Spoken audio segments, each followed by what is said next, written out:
Hello, I'm Madison. Welcome to Madison Laurel Yoga. We're going to be doing a heart-opening yoga flow today, really dedicated to chest opening, kind of working through the shoulders and cultivating that loving kindness that I think we could always use a little bit more of, but especially during these heavy times. If you enjoy the practice, please make sure to like the video and leave a comment for me, letting me know what you liked about it. And also make sure to subscribe to the channel so that you get updates whenever I upload new content. We're gonna get started in a Virasana hero pose shape. It's just kneeling, sitting back on your heels. You're more than welcome to add some props though. If you wanna grab a block maybe and slide it in between the heels, or maybe just a pillow. You can also find a comfortable seat on a chair, or even cross-legged. So start to find your stance. Close down the eyes. Let's bring left hand to heart and right hand over the left hand. Notice the quality of the breath and see what's coming up for you. Oftentimes we are bringing with us on the mat a lot of emotion, a lot of energy that is sometimes hard to understand. But I want you to take this moment to really dig deep and figure out what it is you're carrying with you today. Is it anger or sadness, frustration or anxiety? Start to feel it come up, and then with a soft sigh, let it go. Acknowledging it, seeing it, and then releasing.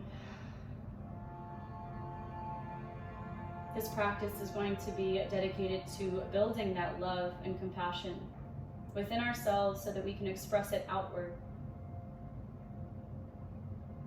Let's set our intention with a breath. Breathe in through the nose, fill up. Soft sigh, exhale. Tuck the chin towards the chest. Blink the eyes open and lower the hands down onto the thighs. We'll take some seated cat-cows here. I just want you to inhale and start to kind of arch the spine. Lift the gaze and the collarbones and the sternum up as you kind of stick your bum out. And then on an exhale, round the spine, reverse it. Pull the belly button in, spread your shoulders and pull your chin towards your chest. Inhale, open up the front body, contracting your back muscles. Try to kiss your shoulder blades behind you. And exhale, round the spine. Spread your back body, contracting your abdominals. One more time, breathe in, find that seated cow shape. And exhale, round, find your seated cat. Good, start to come into neutral. We'll bring the hands forward into tabletop, removing any props that were supporting you in your seats. For this tabletop, we want to kind of connect to all of those points that we always want to make sure we are honoring, pushing the shoulders apart, pushing down through the ground with your hands. Knees are right underneath your hips, and also spread out through the fingertips. We don't want to have the fingers touching. Try to get as wide through the hands as you can. Let's tuck the toes and take an in-breath for a nice quadruped cow pose, arching through the spine, but now on hands and knees. And then we'll exhale, tops of the feet press down, round the spine, and rock your hips about halfway back towards your heels, stretching those lower back muscles. We'll inhale and round forward, arch the spine into your cow. And then round it on back into your cat. Maybe a rocking cat with the hips close to the heels. One more time, breathe in. And breathe out. Good, come into neutral. We'll find shoulders stacking over wrists. Now, what often happens in tabletop, especially when we start to find some asymmetrical limb lifts, is the shoulders just kind of sink. So I want you to be mindful of that and commit to pushing the ground away, spreading your shoulders. We want protraction in between the scapula. Last one is the ribs and the low belly. It's really easy to kind of sway the back and let the belly melt down. We want to resist gravity and lift up. Start to push the right leg back, hip height. Nice and engaged. Squeeze your right thumb, hamstring. And then let's reach the left arm forward. If this feels too wobbly, release the left hand back down and just work with the right leg lifted. If you're going with me, you'll extend the left arm forward and try lift up and out of your right hand and left knee, dropping your right hip to be even with your left. Try to lift the right leg though, and the left arm a little bit higher. You can pause right here, sending the gaze just ahead of the mat. If you'd like to go a little bit deeper, you'll bend the back knee, sweep back with your left hand, grab a hold of the right foot, and then kick. Now the balance can be tricky here, but the more that you kick, the easier it is to balance. Look at one point that's not moving and try to find softening here. Even though it's a challenging shape, a little bit of heat building, I want you to find a sense of ease. Push the right hand down a little bit more, and then really slow, release the foot if you have it. The left hand comes down. Let's bend the right knee and place it on the outside of the left calf. Come to sit back towards your heels. Keep the right knee down, just lift the left knee off of the mat. It's kind of like a cross-legged child's pose. Good, we'll slowly come back into that tabletop, right where we started, uncross the knees. And then let's move on to the second side. The left leg will shoot back now. Double check with the shoulders, with the ribs, hips even, and then maybe sweep the right arm forward. Feel the connection, the points of contact on the mat, pushing away. You can stay right here, try to lift the limbs higher to the sky, not arching the spine just yet, just working on extension. Then maybe bend the back knee, reach back and grab the foot. If you grab the foot, begin to kick it. You can also just actively start to reach if your foot and hand are not meeting. Now see what's going on with the gaze, with your focus, with your balance. And find a little bit of stability through the left hand and right shin. Take one more breath in, kick it a little bit harder. Slowly release, let the leg go. Right hand comes down, the left knee bends on the outside of the right calf. Let the hips kind of push back towards your heels. And again, the right knee will lift, but the left knee will stay down. Maybe the head goes heavy. Take one more breath in. And then release. Hands come down, uncross the knees. We'll take a quick puppy pose or anahatasana, which translates to melting heart. Makes a lot of sense. We're gonna bring the hands forward, about a foot farther forward than they normally are. Try to keep your hips over your knees. It's very tempting to let your hips go back towards your heels like a child's pose, but I want them to stack on top of your knees. If anything, you can allow them to come forward slightly. Now imagine someone very lovingly pressing on your upper back and melting your chest to the ground. That's why we call it melting hearts. And if you can imagine a puppy, especially little Winnie on the couch, she does this all the time when she wakes up from a nap. So this kind of upper back stretch. Either your forehead touches the ground or a block, or you can lower the chin down if you have the space in the neck. Try to find, again, that balance of strength and softness. Stretching through the upper back. You should feel great if you're doing this practice after the end of a long workday. As gently as you can, start to come back up. Slide your hands about halfway back. Tuck your toes and find downward facing dog. Lift your hips. We'll find 4 points in our downward facing dog to kind of watch out for. First, find a soft bend in the knees. Second, lift the tip of your tailbone to the ceiling, curling your sits bones up. Third, ribs close, low belly hugs in. And fourth, wrap your outer upper arm bones down to the ground. Again, gentle bend in the knees. Lift the hips up, belly button in, and armpits wrapping down and in. Let's inhale, reach the right leg up to the sky, 3-legged dog. And exhale, draw that right knee in towards your nose. Softly step the right foot through, maybe hopping it through or taking a couple steps to get there. Now we want the right knee over the right ankle. We'll lower the left knee down, and let's keep the back toes tucked for today. Some extra stability and support. If you really want to go for it though, of course you can lower the top of the foot down, but I'm gonna keep those toes tucked. Now with the arms, we're gonna sweep them forward and up. And then on the exhale, I want you to kind of push away something that you don't want. Let them come down and back. Sweep them forward and up, inhale. Exhale, back and down. Breathe in, forward and up. Reach for something that you want. And exhale, release. Good. Tuck your back toes if they're not already, or keep them tucked. And then we'll lift the back knee up.